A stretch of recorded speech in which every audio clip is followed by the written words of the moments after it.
Welcome to this month's reading wrap-up. This is going to be the 10 books that I read in March, and for once, I'm actually pretty prepared. I'm filming this on April 1st, and I'm just like, I'm getting in the groove of it. I'm like prepared. I already have my TBR jar picks video up.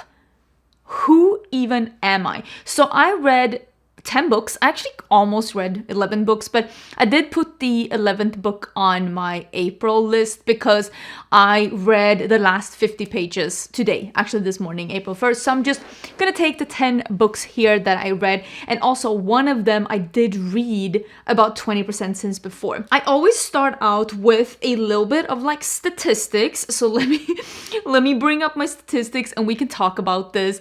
I love reading and it's been so much fun. Like, I've talked to my friends about this, like sitting down filming these videos, because this is just my second just for fun channel. I have a main channel where I talk about makeup, and it's been so like low stakes, just really entertaining and fun for me to just sit down and just, talk about books. It's been amazing. So let us talk about the March reading wrap up. And I read, like I said, 10 different books, and I read 5,073 pages. I've read some really hefty books this month. I give an average rating of 4.6, which is kind of amazing. I've had an amazing reading month. I had so many 5 stars. Like, honestly, this has been one of the best reading months of my life. I read 5 books on my TBR, which are the 5 books that I had picked in my TBR jar. I know I talked about this in my TBR jar video, that I see a lot of people do those, like TBR jar picks my reads and then they don't read those books. I actually do read the books on my TBR jar, and that's why I only pick 5, because I know I'm going to be reading more than 5 books, and it gives me the opportunity to sneak in some other books in between, some mood reads, and it also gives me the opportunity to read a couple of books that I have pre-ordered, and 2 books actually got to me in March, and one of them I read was the last book that I read. Is going to be the first book of April, which is Wild Side by Elsie. And I also have Sunrise on the Reaping, which is going to be the book that I start reading tonight when I'm done working. And I also have, like, there's so many good books coming out now. If you want to see more about that, you can see that in my TBR one. So I do think that there will be little to no, like, maybe books that I just read in between, the way that I did this month. So we'll see what happens with that one. I did read 5 different fantasies, fantasy and romantasy. I put fantasy and romantasy together because I feel like, in a way, I like this genre of romantasy, but I also feel like it's just one other way for men to just disqualify things that women do. Because if there's any kind of love or tension or like act that's happening in a fantasy book written by a man, it's still fantasy. But if it's written by a woman and that happens in 1 or 2 chapters out of 50 chapters, all of a sudden it's like this whole new category, and I'm not about it. So I kind of don't want to section that out. I feel like men have already destroyed so many things for us. Let them not destroy our women's found love of fantasy. We are allowed to call it fantasy. We don't have to put this new woman label on it. I kind of like really despise it. I did read 1 contemporary romance, 1 young adult, 1 fiction, which is the fiction book, and then I read 1, I called it cozy fantasy. Did I need to put this in a different category? Not really. In a way, I did read 6 fantasy books. The reason why I put this in a different category is because this is the first book that I have read in this genre, and I kind of wanted to section it out because I wanted to talk about it as a thing. I also read this really interesting, I don't remember the numbers, but the numbers of like women are willing to read books about men written by men, but men are not willing to read books written by women about women. And I found that, I mean, less than surprising, but also disheartening. And I've talked about this with my husband, and we've talked about the option of like we both reading some of each other's favorite books, and I really want to pursue this because it's something we've been talking about. So I feel like if you have someone in your life that's, I mean, you don't even need to be like a feminist, but try to have this discussion with them. Like, do you read books written by only men, or do you read books written by women or other genders? Because I feel like it's so important to just get rid of this. I don't know what to say. And when it comes to ratings, like I said, I've had an amazing reading month. I have found some incredible books, and I read 5 different 5 stars, which is absolutely bonkers. Then I rated 3 books 4 star, and I rated 1 book 3 star, 1 book a 2 star, and I didn't find any 1 stars. Thank God, this month. I just had an amazing, I don't know what to call it, luck, or just that I'm like really good at buying books that people like, that I'm not good at finding books that people recommend to me and I realize that they could be for me. And maybe that's my like secret superpower, because I love these books.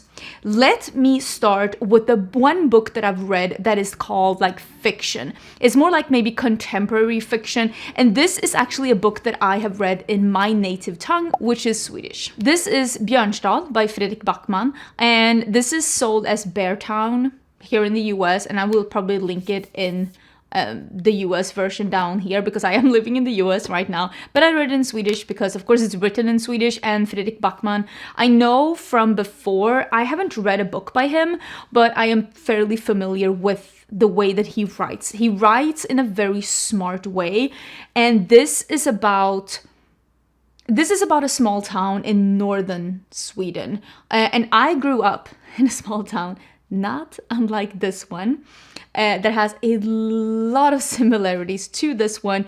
Not so much in the north of Sweden, more south than this, but I wasn't like... Sweden is funny because it's a really long country, so even though technically I grew up in the south of Sweden, a lot of people would still not say that I grew up in the south of Sweden. I grew up on the Norwegian border. This could have been my hometown.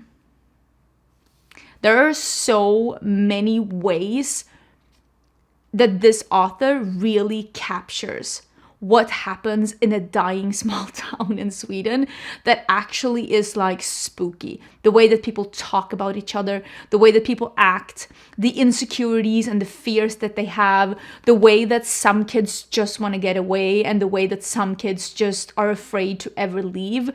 It is so well captured in this book. If you ever want to get a peek into what happens in a snoozing small town in Sweden where all opportunities just aren't there anymore, and it's spot on. It is really spot on. In this town, people are crazy about hockey. Where I grew up, people are crazy about hockey. Our hockey team already went through what happened in this book. We used to be good, and when I was a kid, we were no longer good, but people were dying, breeding, sneezing hockey where I grew up. Maybe not to the point with the kids as it is in this book. And this is in a town where the only thing the town has going for them is the youth hockey. What do people do, and how do people react, and how many excuses can they make to themselves when something really horrible happens, just to keep the hope of the hockey alive. And it's an incredible, well-written story about communication between adults, between kids and adults, and about not, change and not get, like, because it's a story told by different perspectives from the youth, and not like kids, but maybe like, 14, 15, 16-year-olds to adults, to also like the elder generation, where none of them are just truly understanding each other the way that it, truly is. This was a 5-star for me. I thought this book was amazing. I came in pretty much knowing that I would like this book, but there are also a lot of things in this book that is, it hits, because I was the kid that got away. I'm the kid that left this town. I am the kid that went and did something else, and I can't help to wonder, the ones that I went to school with that are still there, are they living this life? Not the heinous things that are happening in here, but is this the life that they're living right now? I don't know. I don't know. Because the town where I grew up, there's only one school. It's I think it's like 2,000 something people living there. Like, it's a small town.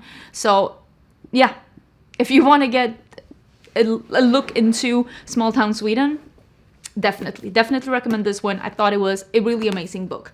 Let's talk about the contemporary romance that I read, and this is Wild Eyes by Elsie Silver.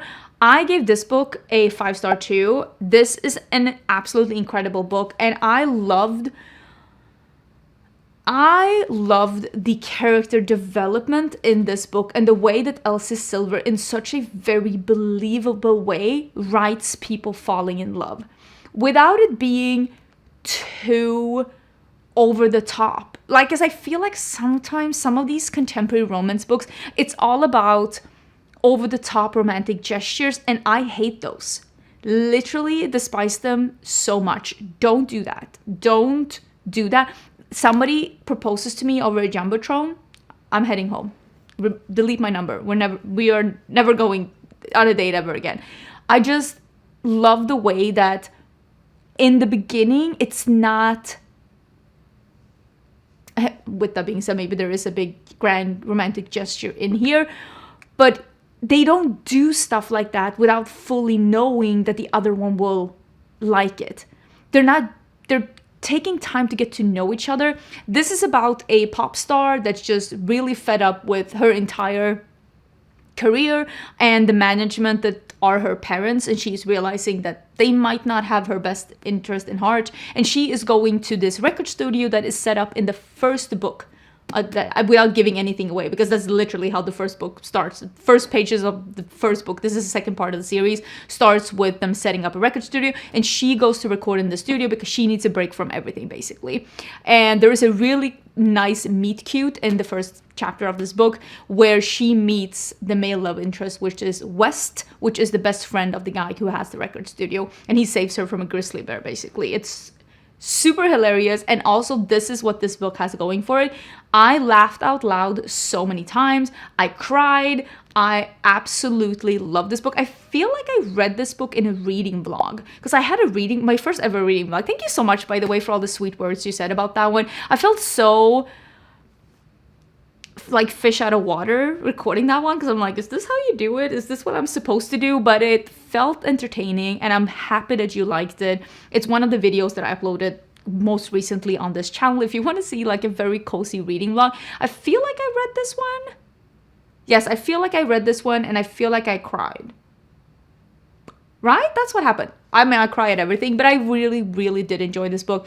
And if you like contemporary romance, I didn't love the first, I gave the first book a 3-star. It was fine. There were some parts about how the characters reacted that I didn't think was perfect.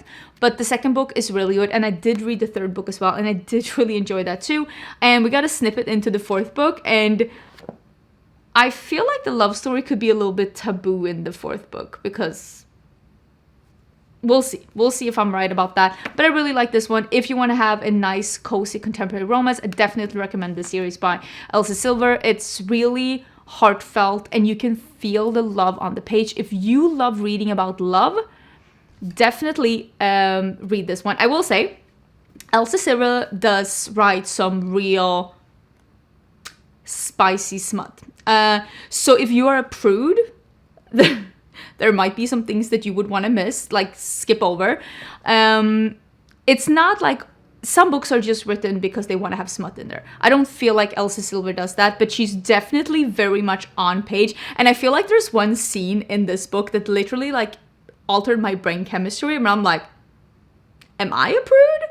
I'm just like, whew, is it hot in here? Or like, whew. If you've read this book, you know what scene I'm talking about. But I was just like, oh, Elsie, go. She's living in the year 3000 with that scene, okay? So I'm very impressed with that. And also in the third book, I'm like, okay. So if you are very anti-smut, you might not like these. Because I will say, I do think the smut is kind of like, almost like part of the plot, because it's giving... Elsie has a way of having people have their own life in the bedroom. Like, where they're able to be like uninhibited, like themselves. in a way that I have not seen a lot of other authors do. And I think she is really balancing that like sweetness with the whatever that scene was. I also did in that reading vlog, I read Legends and Lattes by Travis Baldree, I think it is.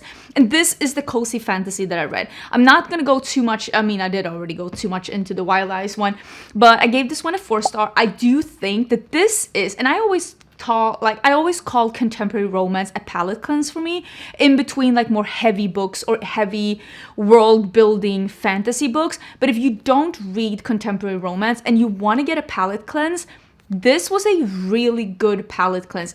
I said that this is almost like fantasy meets The Sims. It's low stakes. There is really not that much of a plot, and there's never really any kind of like real heartbreak happening. It's just a very cozy fantasy where you can just relax. The world's not ending, nobody's dying. Like, it's nice, it's cute. I do recommend it. I thought it was very cute. This is not one of those books where I'm gonna be like, I'm dying to read the second part. I'm not. If I see the second part, I might buy it just to have it as a palate cleanse after something else. But I do still really enjoy it. I thought it was a good book, and if you don't like books where not a lot of things happen though, you might not like it. Should I just save my other 5 stars till the end and we can talk about, let's talk about my 2-star. Let's talk about the book that I liked the least. I did have this one on my TBR because I did pull this one for my TBR jar picks, and this is The Stars Are Dying by Chloe C. Peñaranda. This, to me, read as self-published, needs an editor. I consider myself a pretty smart, I'm a smart cookie. I have been 6 years to university. I have a degree in environmental science. I read quickly. I'm a smart person. There were parts of this book that I truly don't understand. It is very confusing, and I found myself at several times saying out loud, who? Where? When? So many times I had to go back and read again because I'm like, who is she talking to? Where are they? When did they end up in the library? And even after reading it again, I still, like, there were so many things missing. I feel the way that this was written was just very confusing. And also, there were so many parts in this book where I felt like the author was trying to have some gotcha moments, but there were just so thinly veiled just plot twists where I'm like, girl, I saw that from a mile away. Like, I could have spotted this plot twist blindfolded. And then there were some things where I'm just like, okay, I didn't spot this and I couldn't predict this, but it's also because it makes no sense. Like, what is this plot twist? And also, like, I really dislike the main characters. The girl is so... I do like when characters are not OP, like overpowered, and they're like never afraid. They instantly tap into their power and they're like the biggest mage ever and they're strong even though they're only been like, you know, training at a training camp for 2 weeks. I do like when a character has some flaws and when they're not super strong and almighty powerful and all of that. But she's just kind of she's kind of annoying. She acts in a way that just goes against her own self-interest at so many points. And she's just doing things that are putting not only herself, but others in danger. And I'm just like, could you just... She's one of those that if I was there, I would be like, could you just pull yourself together? For 1 second, could you just pull yourself together, take a deep breath, and stop overreacting? You are not helping. There are not a single time in this book where she is solving any situation or any problem. Everybody else is solving all of these problems and situations for her. She is literally a damsel in distress. And I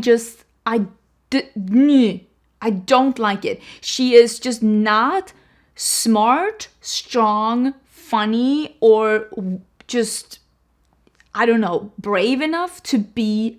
She's not a main character. She's not a main character. She's getting saved all the time. And I'm just like, at some point there has to be some character development. And it truly does annoy me. And if you ask me what is this a book about, I don't, listen, your guess is as good as mine. This is a kingdom that is, listen, I don't know. I'm so confused by this book. There used to be celestials, and now it's ran by a vampire king that's actually not a vampire king, and vampires are taking over, and there's some kind of a Hunger Games going on here, and whoever wins gets protection from vampires, and she has this secret identity that is like, again, not that secret. Literally, again, this is where I'm questioning her own like logic. I figured that out on page 2, and I bet you will as well. And it's all just low stakes while being high stakes at the same point. And this like Hunger Games thing that's going on here with these like challenges, that's like Hunger Games but like from Wish. No, I gave this book a 2-star. There are parts of this book that is entertaining, but there is no way I'm continuing this series. No. Then I read 2 books on my Kindle when I was traveling. The first book that I read was actually Manacled, and this is by, let me actually get this one up so that I am saying this correctly. So this one is fanfic.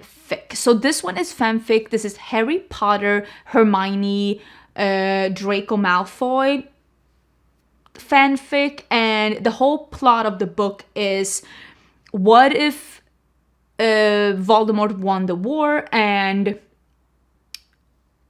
Harry Potter is dead, and Hermione basically wakes up in a dungeon, all of her friends are dead, and she ends up being like the Handmaid's Tale, you know, that kind of a book, but for Draco Malfoy, and she has lost her memory and she's trying to figure out what has happened basically.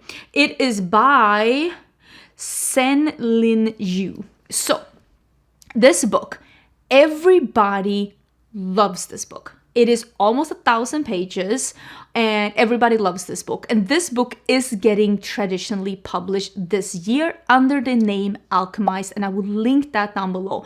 Because if you have not read Harry Potter, which I have not, you probably will feel about this book like I did, which is that there are parts of this book that I truly just does not 100% understand, because I am not connected to these characters. I've only seen the movies like once. So this fanfic where I'm supposed to already have all of these feelings about Draco and about Hermione and about Harry Potter and like all of these characters, I don't have that connection with them.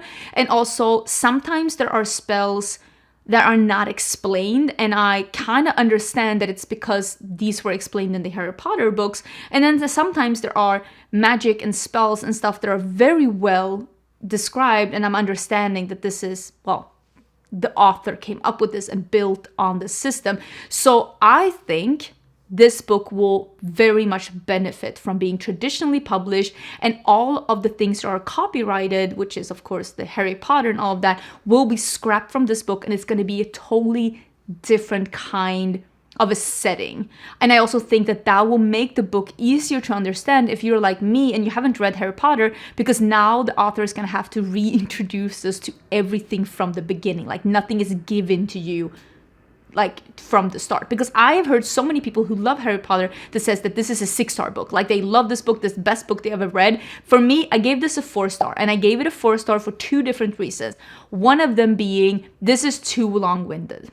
There are some parts of this book that truly needed an editor, where I feel like, I get that the author is trying to get this almost feeling of helplessness, and also this feeling of just this monotone life, just going and going and going. But the thing is that it bores me, because again, I am not connected to these characters. So there were parts of this book that I almost was bored at, and I just wanted to get through it. So this was a slow read for me. So I think that editing this a little bit, or writing in the beginning a way where you actually feel connection with the characters, will help this book. I also gave it a 4-star because, like I said, if you are not already a fan of these characters, this book probably will not make you a fan of these characters, because there were some things where I understand that they're probably acting within their character, but since their character has not been explained to me as someone who hasn't read Harry Potter, some of the decisions felt a little weird to me. But I still think it's a really good book, and I've already pre-ordered the Alchemized that's coming out, because I do think that this book will very much benefit from being traditionally published, and I will read it again as traditionally published and let you know how I feel about the differences in the books. I will link that down below. But this book, I don't even think you can get a hold of it anymore. I think it's been basically, you can't download it anymore because, again, you can't make money of something that's fanfic because it's not your copyright. But I very much recommend keeping your eye open for this one when it comes out later this year. The next book that I read is Frost by C.N. Crawford, and this is the first book in a duology that's called Frost and Nectar.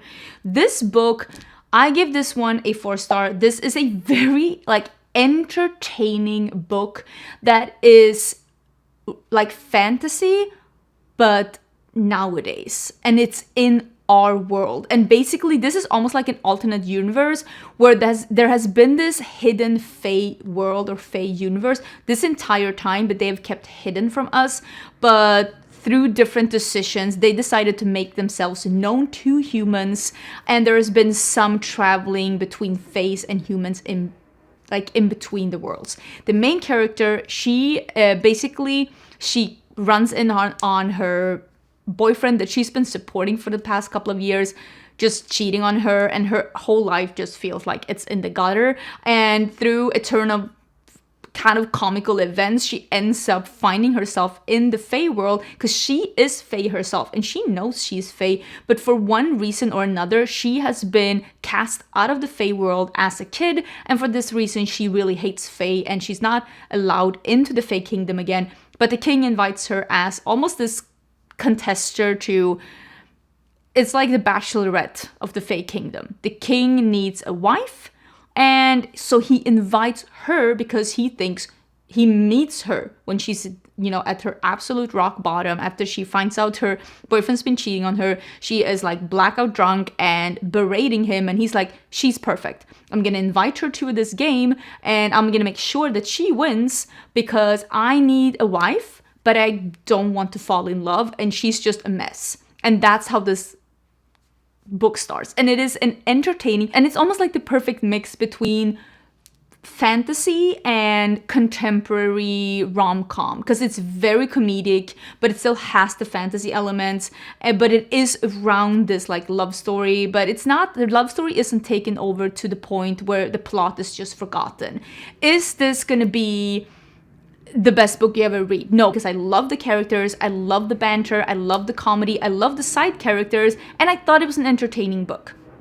I liked it. I'm probably at some point gonna read the second book as well, because it ends in a way where you're like, huh, what do you know? Okay, let's talk about the rest of the books that I gave a 5-star. I've already talked about 2. Yes, these are all gonna be fantasy books, and I am gonna start with A Faked Inked in Blood by Danielle L. Jensen. I talked about this a little bit more. Well, I had a reading vlog where I finished this book up and I talked a little bit more about it. So if you want to get more thoughts about this, check out my reading vlog. I gave this a 5-star, not only because I think, again, this is a likable female character.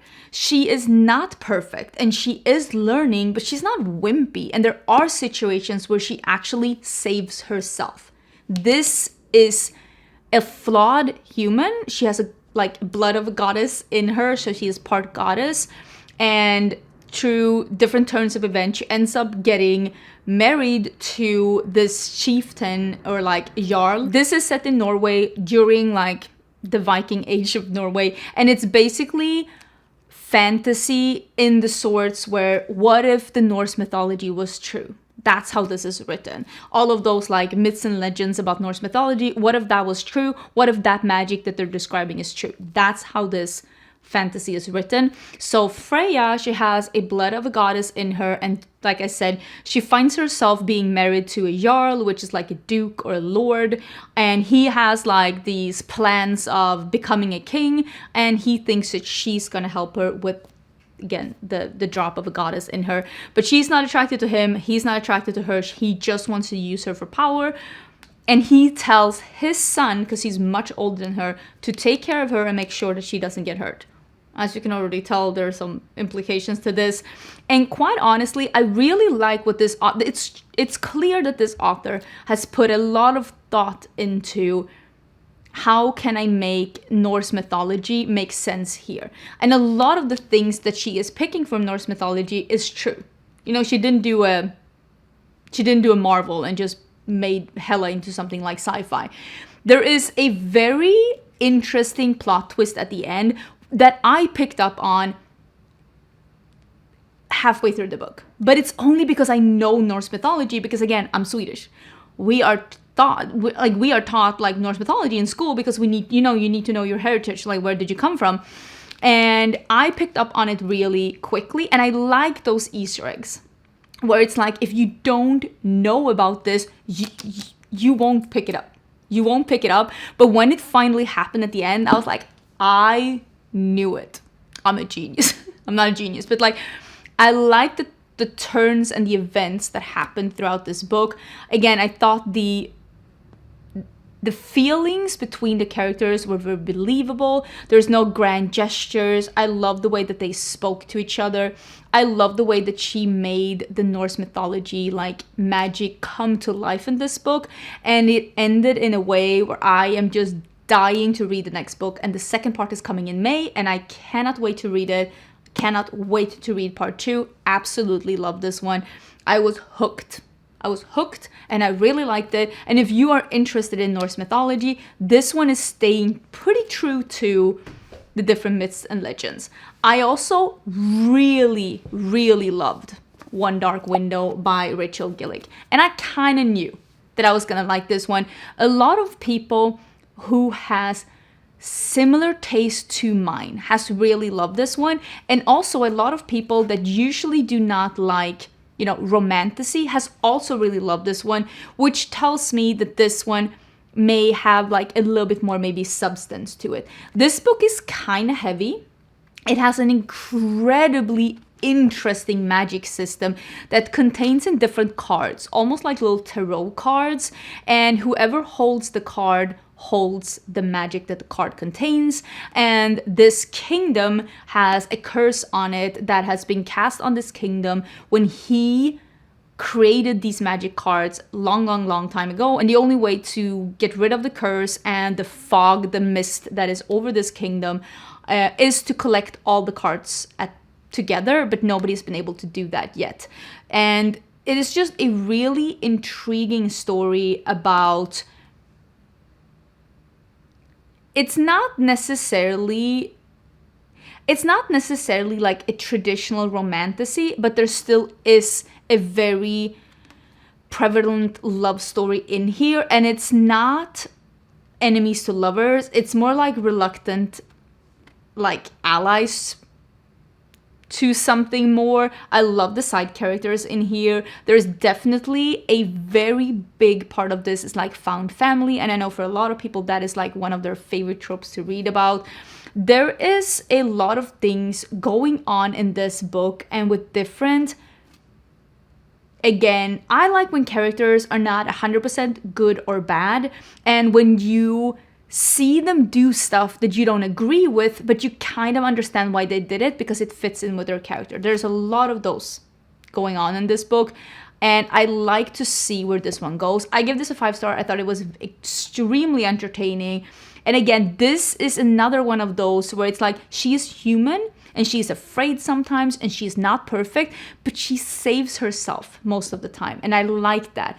This girl in this world, nobody's allowed to have magic except with the cards. There is this curse. Kids get a fever, and after the fever, they develop different magical abilities. So every kid that is found with the fever gets taken away. It's a little bit of a mystery. This woman has a fever when she's younger. They keep her hidden, and after the fever, turns out no magic. Or at least that's what everyone thinks, because she's been keeping a secret. She has this monster, this secret voice living inside of herself. And this book is about her tackling that secret voice, keeping it to herself, and also like, who can we trust, who can we not trust, while also finding this reluctant ally and trying to find all these tarot cards so that they can get rid of this curse and people don't have to magically disappear if they get this magic curse. So I will say the plot of this book is very different. The stakes are really high. And even though, again, like I said, she is human, she's not perfect, she's not overpowered, but she's not a damsel in distress. And I do like this about this book. This is also a duology. I did buy actually the second book immediately after I finished this one. And it's not a easy breezy, super easy like read. I'm gonna be totally honest with you. This is a little, I don't want to say heavy, because I did still like fly through it, but this is one of those books like Frost, for example. It's just an entertaining, almost like a rom-com. This is not that. This one I need to be in the mood to read, because I'm sure I'm gonna love the second one as well. And I cannot wait to read it, but it's more like I cannot wait to be in the mood for it. But I love this book. I gave it a 5-star. If you want to read what people, again, describe as romantasy, but you feel like some of them are leaning a little bit more, maybe too much smut or maybe too much rom-com, this is leaning way more into high fantasy. Way more, while still having a main female character and having a love interest. This is giving Throne of Glass, but a duology instead of, what was it, 7 books, 9 books? There was a lot of books. Okay, there's a lot of books. Last book that I read that I gave a 5-star is the second book in the, this is Crimson Moth, right? Yes, this is Crimson Moth book 2. This is Rebel Witch. This is by Kristen Ciccarelli, and this just came out. I read the first book last month. I gave it a 5-star, and this is the second book. Loved it. Gave it a 5-star. I think this is a young adult. This is incredible in the same way that Hunger Games is incredible. This is one of those, and I don't want to give away too much about the second book, because the second book's kind of, it doesn't immediately continue where this first book leaves off. It's like some time has passed, and then the second book comes in. I love the story. I love the characters. This is a true enemies to lovers. She's a witch. He's a witch hunter. They're on 2 different sides of the war. And this is, again, just like the Hunger Games. It is this, like, what happens to people during war. And how can 2 good people be on opposite sides of a conflict and still both be good people and still both be wrong and right at the same time? It's about basing your opinions and your values on the information that is given to you, and realizing that in war, both sides can be bad sides. And once you get to know the other side, you realize that the things that have been told to you might not be 100% true. I mean, propaganda, basically. I mean, that's what's going on with different conflicts in the world today. And I almost think that this is the kind of book that, like, again, young adults should read, to realize that it's not black and white. And it's not us against them. And it's not about being right or being wrong. It's about understanding where people come from. And understanding that depending on where you are standing and what your perspective is, what you believe to be right can be wrong looking through a different lens. And I think that that's one of the things that young adult sometimes does really well. They tackle really heavy subjects in a way that's palatable, where you can like digest it and understand it. I thought this book was great. Again, this character, she is badass, she is cool, she saves herself, but she also breaks down sometimes, just like Katniss Everdeen, where it's too much. And she breaks down and she's scared, but she's not a damsel in distress. And again, I love that about this. And I thought this was a great book. I thought it was a 5-star. Let me know if you read any of these books. Let me know what you think about them. Let me know if you think I talk too much, because I think this video is kind of long. But I would love to hear your thoughts about these books. I cannot wait to dive into The Sunrise on the Reaping, because I've been dying to read about Haymitch's story. That's going to be the next book that I dive into. I'm going to start it tonight, and I'm ready. I'm ready. And please don't spoil it for me. If you spoil it for me, I will block you. Can I just say, I hate when like big TikTokers or booktalkers or booktubers, when they like spoil new books just as they came out.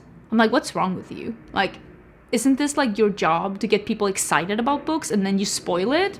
Absolutely hate it. Anyways, I hope you're having an amazing day. Don't forget to subscribe before you leave, and I'll see you soon in a new video. Bye.